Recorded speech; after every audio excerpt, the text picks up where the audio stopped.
तसं नव्हतं.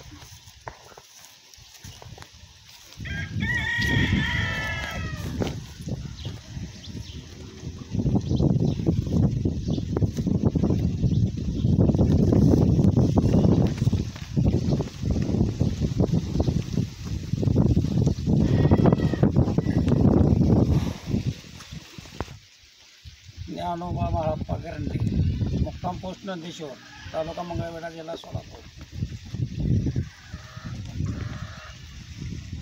आणि आम्ही हारुगिरीतनं कर्नाटकातनं आणला 5,15,000ला. आता सध्या या तुमच्या खिलारचं वय किती आहे? 16 महिने वय आहे.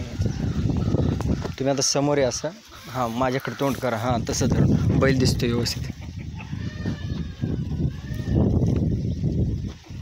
या खिलारचं तुम्ही कशा प्रकारे संगोपन करता? ते त्याला माणसासारखं पालन पोषण करा. ते खाद्य घालायचं भरपूर, मका, गहू, बियन, तांदूळ, तुकडा, दूध, अंडी.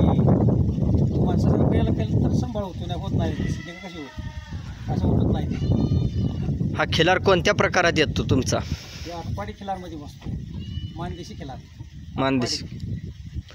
या तुमच्याकडे असणाऱ्या आता सध्या ह्या खिलारचा वडील कोणाकडे होता? हे भेटीला आम्ही 2,51,000ला विकला होता. त्याच्या पोटचा आहे. तेव्हा 3 वर्ष मागे दिला आहे. भेटीला चंदू वगैरे म्हणून ते इकडं आहे.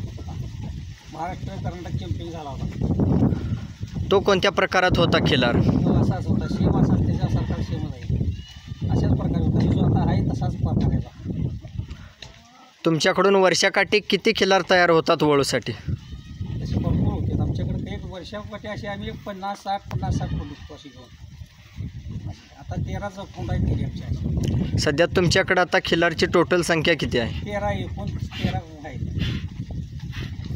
अशी आता 5 आहेत ह्या जातीची. अशी मोठी 5 आहेत अशी. तुम्ही घेताना किती वयाचा घेता? आणि घेताना 10 महिने वर्ष पूर्ण आहे. पुढे त्याचं किती महिने तुम्ही संगोपन करता?